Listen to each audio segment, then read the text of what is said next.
Okay, sorry to have to do a part 2. Excuse me. I wish I had time to go through and do all the video editing, but I just don't at the moment, so my apologies. Unfortunately, doing it off my phone like this, someone called through and yeah, and we're nearly finished this too, but anyway, we'll get on with it. Okay, so 439 megs, we're down at 0.05 of a microvolt here. It is lightning sharp, very hot, this receiver. It's very nice actually. So yeah, oh, of course RF amp won't work on there, it's only HF. Righto, so let's have a look at the transmit. I've just gone over to FM just to give us some carrier, 11 watts of carrier there. So basically, this FT767GX is now operating on all bands, thank God for that. Okay, just having a listen on a 10 metre antenna on 40 metres. Signals are pretty down today, but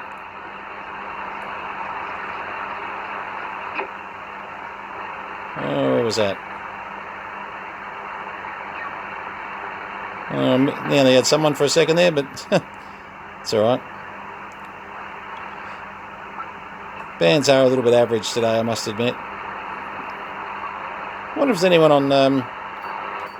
couldn't get lucky and get someone on 10 metres, could I?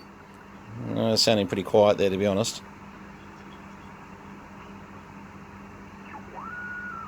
Beacon. Okay. Just having a bit of a look here. No, she's dead. There's not much happening on. Yeah, we obviously get over an antenna there. There'll be no one on 80 this time of day.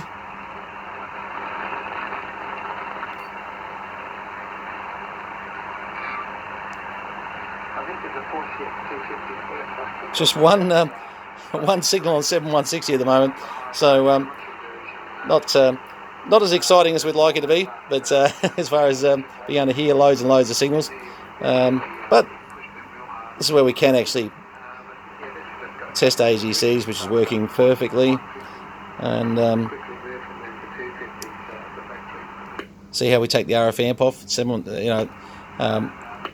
That station, well, we're definitely on the wrong antenna at the moment, but the RF amp is sort of really needed. It's, also, you've got, see how your other display comes up here for slow and fast, basically, on your dial display. Anyway, all good. Look, there's a lot of... Well, I've got to be honest, that's a little bit stronger. Bearing in mind we are on the wrong antenna here. Notch control, nice notch on these things. Very nice swing of the notch.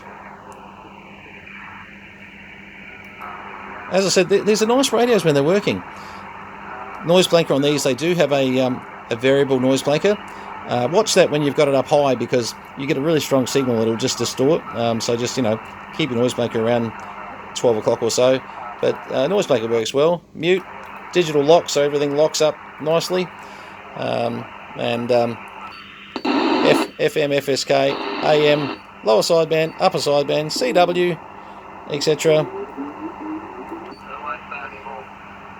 Working well, and the tuner, I won't attempt to try and tune a 10 metre antenna with this tuner. One of the other things they did on these things, which was interesting, you had an RF power meter here that was digital, and if I need to just go up the band a little bit, sorry, just let me get back onto the band to make sure no one's there. I'm going to drop a very quick carrier with RF power.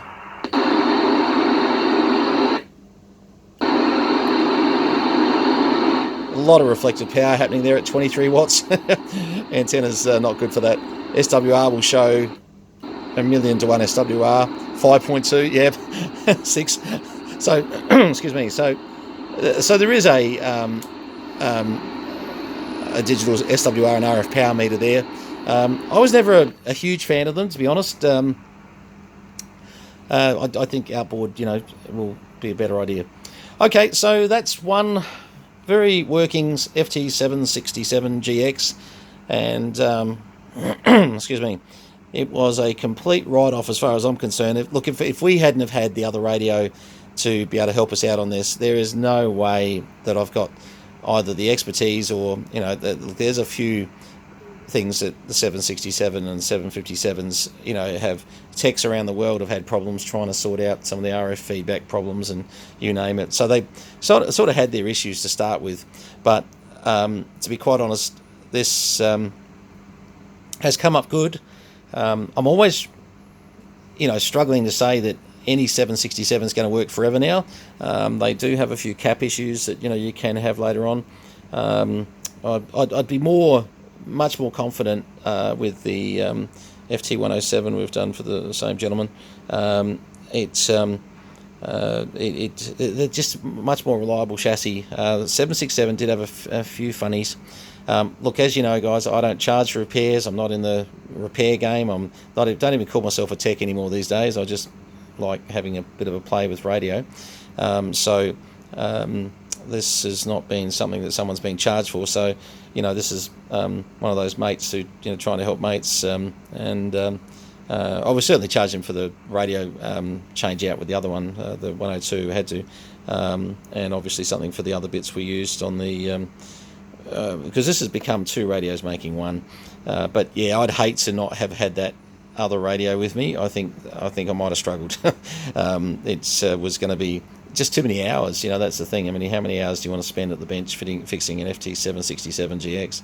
No question, not too many. A few, but not too many. All right, well, I'm pretty happy with that. Certainly seems to be hearing quite well off the wrong antenna. Yeah, that's going well. I really should have actually taken this into the other room on the 40 metre beam. You'd actually hear this guy at 5 and 9 plus. 10 metre verticals have their limitations. All right, all the best. And to the owner of this radio, look, I hope you do well with the guy that sold it to you. I know these situations can be absolutely annoying when you buy something and it's not what you thought it was going to be. All I can comment on is what we've seen here, and yeah, look, it's a mess. Probably sort of shouldn't have been sold on eBay, but anyway, I'll leave you to chase that up and see how you go with him. I'll try and stay out of people's issues like that, but it's an emotive one. I know you don't feel good when you pay good money for a radio and it is as bad as this one was, that's for sure. All right, 73s, all the best from VK3CM, Tangambalinga, Northeast Victoria. Cheers.